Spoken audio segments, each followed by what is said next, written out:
Hello and welcome to my channel. Today is Tuesday, so that means it's time for True Crime Tales. We're just going to jump into it because I don't have a whole lot of time to get all this done. But first and foremost, content warning. It gets graphic, it gets bad, we talk some shit. It's always going to be bad when you come to this kind of channel. That's just the way it is, unfortunately. But yes, this is your trigger warning / content warning. Today we're going to be talking about Charles Ray Hatcher. He was an American serial killer who was convicted in Missouri of one murder, but has been linked to 4 others in Illinois and California, and confessed to having murdered a total of 16 people between 1969 and 1982. Charles Ray Hatcher was born in Mound City, Missouri, a small town 34 miles north of St. Joseph, on July 16, 1929. He was the youngest of Jesse James and Lula Novada Hatcher's 4 children. His father was a bootlegger, an ex-convict, and an abusive alcoholic. Nice guy. Hatcher was bullied in school and in turn bullied his classmates, and would carry this practice into adulthood. In the spring of 1936, he and his older brothers were playing with copper wire they had found in an old Model T Ford. His oldest brother, Arthur Allen, died when the wire hit a high-voltage power line and electrocuted him. A few years later, his father left home and divorced his mother. His mother remarried several times, and in 1945, Hatcher moved with his mother and her 3rd husband to St. Joseph. In 1947, Hatcher was convicted of auto theft in St. Joseph after stealing a logging truck from Iowa Missouri Walnut Company, his employer of 2 weeks. He received a 2-year suspended sentence. In 1948, he was convicted of auto theft a 2nd time for stealing a 1937 Buick in St. Joseph. Hatcher was sentenced to 2 years in the Missouri State Penitentiary. On June 8, 1949, Hatcher was released from prison after serving a little more than half of his time. He was back in prison in just a few months after being convicted of forging a $10 check at a gas station in Maryville, Missouri. On March 18, 1951, Hatcher escaped from prison and attempted a burglary. He was caught and received an extra 2 years in prison. I really feel like we could have just avoided all of this if we'd just been like, serving more time. Just saying. After serving his additional time, Hatcher was released from prison on July 14, 1954. He stole a 1951 Ford in Oric and was subsequently sentenced to 4 years in prison. Honestly, at this point, should just keep him. Before he was sentenced, Hatcher attempted to escape from the Ray County Jail in Richmond and received an additional 2 years. On March 18, 1959, which was only 5 years, Hatcher was released from prison after the 6th prison sentence of his life. On June 26, 1959, Hatcher attempted to abduct Stephen Pelham, a 16-year-old in St. Joseph who delivered newspapers, threatening him with a butcher knife. Pelham reported the crime, and Hatcher was arrested when the police stopped him in a stolen vehicle. Hatcher was sentenced to 5 years in the Missouri State Penitentiary for the attempted abduction and auto theft under the Habitual Criminal Act. While Hatcher was waiting to be transported to prison, he unsuccessfully attempted to break out of the Buchanan County Jail. When Hatcher arrived at the Missouri State Penitentiary, he claimed to be the most notorious criminal in northwest Missouri since Jesse James. On July 2, 1961, a 26-year-old inmate named Jerry Tharrington was found raped and stabbed to death on the floor of the prison kitchen loading dock. He had been repeatedly stabbed in the back. Hatcher was the only individual missing from the kitchen crew at the time of the murder. He was sent to solitary confinement for Tharrington's murder, but there was not enough evidence to convict him in court. While in solitary confinement for the murder, Hatcher wrote a note claiming that he needed psychiatric treatment. However, the prison psychologist felt that it was simply a scheme to get out of solitary and possibly out of prison early. Treatment was refused, and Hatcher was returned to the general population. His sentence was reduced to 3/4 the original time, and he was released on August 24th of 1963. Hatcher confessed to abducting a 12-year-old named William Freeman in Antioch, California on August 27, 1969. He claimed he had told the boy to come with him, took him to a creek, and strangled him. On August 29, 1969, 6-year-old Gilbert Martinez was reported missing in San Francisco. According to the 6-year-old girl with whom he was playing, Martinez walked away with a man who offered him ice cream. He was found by a man walking his dog as the boy was being beaten and sexually assaulted. Police arrived and arrested the assailant, who identified himself as Albert Ralph Price, although he carried identification with the name Hobart Pratt. Martinez survived the assault, and FBI records later identified the man as Charles R. Hatcher. Still going by the name Albert Price, Hatcher was charged with assault, with attempt to commit sodomy, and kidnapping. He was ordered to undergo competency evaluations to determine his competence to stand trial.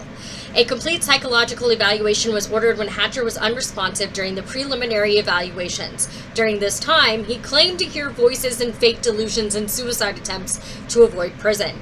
In December of 1970, Hatcher was sent back and forth between the courts and hospital multiple times. One psychiatrist diagnosed him as having a passive-aggressive personality with paraphilia and pedophilia.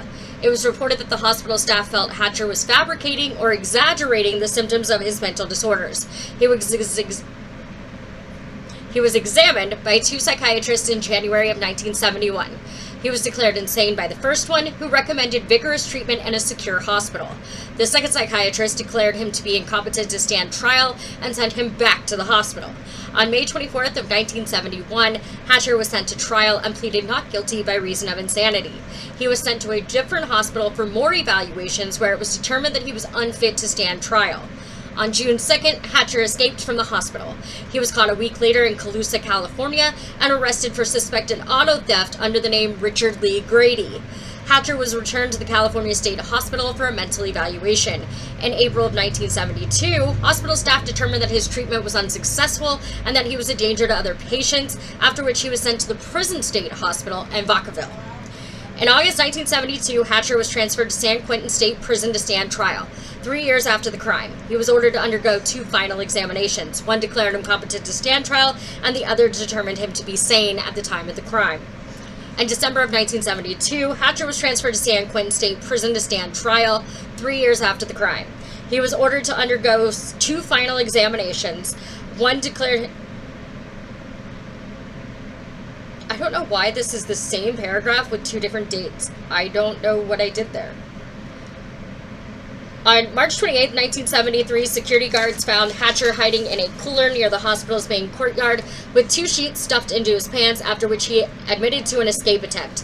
He was sent back to court for sentencing after doctors determined he was still a threat to society.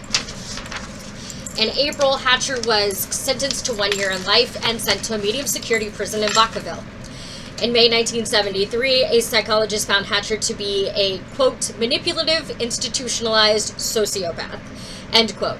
In June of 1973, he attempted suicide by slashing his wrists after it was recommended that he be transferred to a maximum security prison. A psychiatrist diagnosed him with paranoid schizophrenia, and he remained at Vacaville. In August 1972, Hatcher was transferred to San Quentin State Prison to stand trial 3 years after the crime. He was ordered to undergo 2 final examinations. One declared him competent to stand trial, and the other determined him to be sane at the time of the crime. In December of 1972, Hatcher was tried for and convicted of the abduction and molestation of Martinez. In January 1972, he was committed to the California State Hospital as a mentally disordered sexual offender. On March 28th of 1973,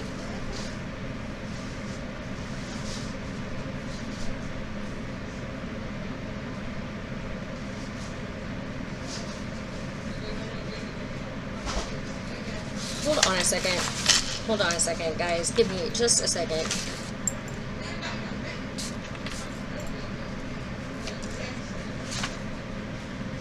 Okay, for some reason, these were out of order. I think when it printed out of order. Okay, on March 28, 1973, security guards found Hatcher hiding in a cooler near the hospital's main courtyard with 2 sheets stuffed into his pants, after which he admitted to an escape attempt. So the little paragraph I read before about March 28, 1973 actually goes in here. My printer ran out of paper, and sometimes when it does this, it reprints the previous page, and that gets mixed in somehow. So, yeah, I think that's what happened. Which, I mean, not a big deal. It happens.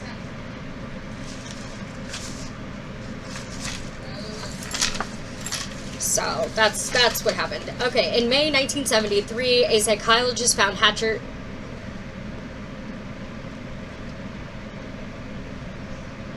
Sorry, I already read that. This is so bad. I'm so sorry, you guys. In August 1975, guards reported good behavior at Hatcher's parole review. In June 1976, the California Parole Board found that Hatcher had improved dramatically through his time in prison and set a parole date of December 25th of 1978. As a result of the passage of a bill giving inmates credit for time spent in jails and mental hospitals, Hatcher received a modified parole date in January of 1977. He was released to a halfway house in San Francisco on May 20th, 1977. On September 4th, 1978, Hatcher was arrested under the name Richard Clark in Omaha, Nebraska for sexually assaulting a 16-year-old boy.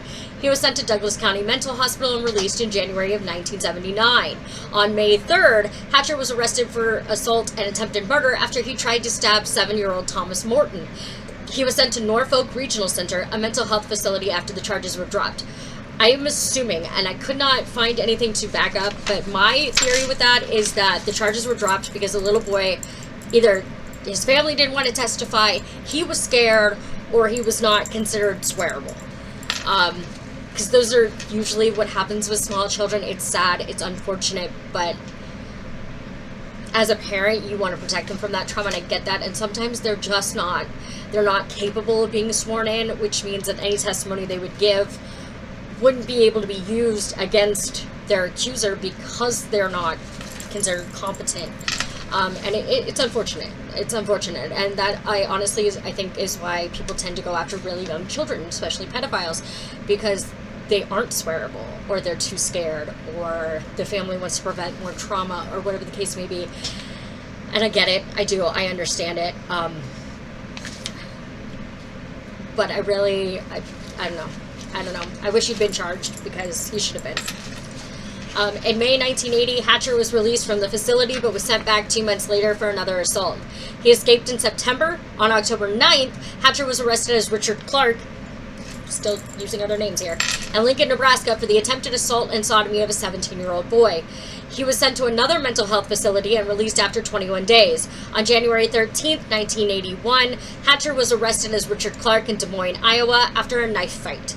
He spent time in several mental health facilities and was released to a Davenport Salvation Army shelter in April. On October 9th of 1980, Hatcher was arrested as... why do I keep reading things I just read? Okay. On May 26, 1978, 4-year-old Eric Christian disappeared from downtown St. Joseph, Missouri. His body was later found along the Missouri River. He had been sexually abused and died of suffocation. The police questioned more than 100 possible suspects, including every known pervert in town, to no avail. One of them was Melvin Reynolds, a 25-year-old man of limited intelligence who had been sexually abused himself as a child and who had homosexual experiences as an adolescent. Reynolds, although agitated by the investigation, cooperated through several interrogations over a period of months, including 2 polygraph examinations and 1 interrogation under hypnosis.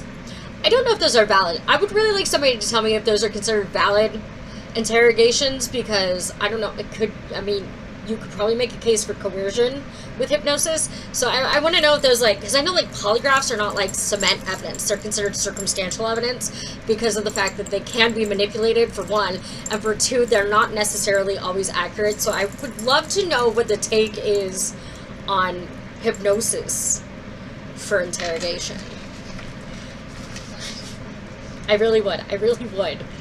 In December 1978, he was questioned under amobarbital, another thing that also gets confessions thrown out, believed at the time to be a truth serum, it is not, and made an ambiguous remark that intensified police suspicion because he was drugged. 2 months later, in February of 1979, the police brought the still cooperative Reynolds. Remember, this man has limited intelligence, which means he has a low IQ, in for another round of interrogation. 14 hours of questions, promises, and threats. Finally, Reynolds gave in and said, "I'll say so if you want me to," which is not a confession. It is actually a coerced confession, and it's not even factual because he couldn't give any details of said crime. And the reason I make this face is because 14 hours. At that point, you're tired, you're hungry, you want to go home. You're going to say whatever you got to say to get the hell out of there. And especially with somebody who's limited intelligence or low IQ, really doesn't take much to just get them to do what you want them to do, and that is unfortunate, and it is often used against them. And I have watched a lot of true crime and a lot of jail shows and a lot of arrests and a lot of YouTube videos, and I can tell you it happens more often than people think it does. Just because they said they did it doesn't mean they actually did it. And sometimes it puts innocent people in jail. It's also another reason why eyewitness testimony is not considered concrete, because things can be conflated, things can change, things can be remembered differently in the heat of the moment versus 6 months later. It's just, yeah. There's a lot of things that they did with Reynolds that today would have thrown out the entire case against him, and should have then as well. So I was kind of pissed off about this one, because they latched onto this guy and just refused to acknowledge that it could possibly be anybody else. And he was not of sound mind, or competence for that matter. And this is somebody who probably could have made a case for negligence, because he was forced to confess, and he embellished his confession, which I'm about to tell you, with details that were fed to him on purpose. In the weeks that followed, Reynolds embellished his confession with details that were fed to him deliberately. That was enough to convince the prosecutor to charge Reynolds and to convince a jury to convict him of second-degree murder. He was sentenced to life imprisonment. 4 years later, Reynolds was released when Charles Hatcher confessed to 3 murders to an FBI agent, including that of Eric Christian. He should have never been in prison to begin with, because the confession was forced. And any lawyer worth their salt should have been able to get that thrown out. And I'm not saying that this guy's not a pedo. I don't know. I don't have any cases on him. I've never heard of him. So I'm not saying that he's not. He might be. But I really think this was just a case of, this guy did it, and we're hung up on this guy, and this guy's going to be the one that goes to jail for it, because we know he did it. Even if he says he didn't, he did do it. And that's unfortunate. On July 29th, 1982, 11-year-old Michelle Steele was reported missing from St. Joseph. The day after, her uncle found her nude, ravaged body on a bank of the Missouri River. She had been beaten and strangled to death. Hatcher was arrested the following day as he tried to check in at the St. Joseph State Hospital. While awaiting trial, he confessed to 15 other murders dating from 1969, which could have been avoided if they just, after his 6th prison sentence just kept him in there. They could have avoided that, but they didn't, and now we have 15 dead people because of it. And in addition, by the way, to all the ones that I've already mentioned, there was 15 more that he confessed to. Yeah, okay, so, yeah. The first victim, 12-year-old William Freeman, had disappeared from Antioch, California in August of that year, one day before Hatcher was charged with child molestation in nearby San Francisco. In another case, Hatcher penned a crude map that led searchers to the remains of 28-year-old James Churchill, buried on the grounds of the Rock Island Army Arsenal near Davenport, Iowa. It was then that he also confessed to the murder of Eric Christian, causing the release of Melvin Reynolds. He was convicted of the Christian homicide in October 1983 and was sentenced to life imprisonment with no parole for at least 50 years. Facing his second Missouri conviction a year later for the murder of Michelle Steele, Hatcher requested a death sentence, but the jury refused. Shame. Recommending a life term on December 3rd, 1984. 4 days after his sentencing for the murder of Steele, Hatcher was found dead in a solitary confinement cell at the Missouri State Penitentiary in Jefferson City. He had hung himself using a piece of electrical wire. Darn it. He was 55 years old. Honestly, that's a guy who I believe deserved to go out the way he did, especially because an innocent person spent 4 years in prison for a crime he didn't commit because the police sucked at their job. Let's just be real. I'm just kidding. Don't come for me. But yeah, I mean, let's face it. Almost all of these cases that I and other true crimers cover on YouTube or podcasts or whatever, it comes down to a lot of police incompetence or negligence, and that's unfortunate. But especially back then, they didn't really have the technology that we have today to be able to definitively say, oh yes, this guy didn't do it, but this guy definitely did, and we know he did. And that's unfortunate. And I mean, it still happens today, but it's not as frequent. That being said, that's the story of Charles Ray Hatcher. It's a shame, though, he went out by suicide. If you know, you know. Be here next week. I've got another one coming. This one involves an adult and his 16-year-old girlfriend. Yes, you heard that correctly. His 16-year-old girlfriend, whose parents didn't care that he was like 28 something.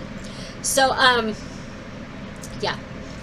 Be here for that next week. And I'll see y'all next week. Don't do anything I wouldn't do. Make good choices and be cautiously kind to others. And I'll see you guys later. Bye.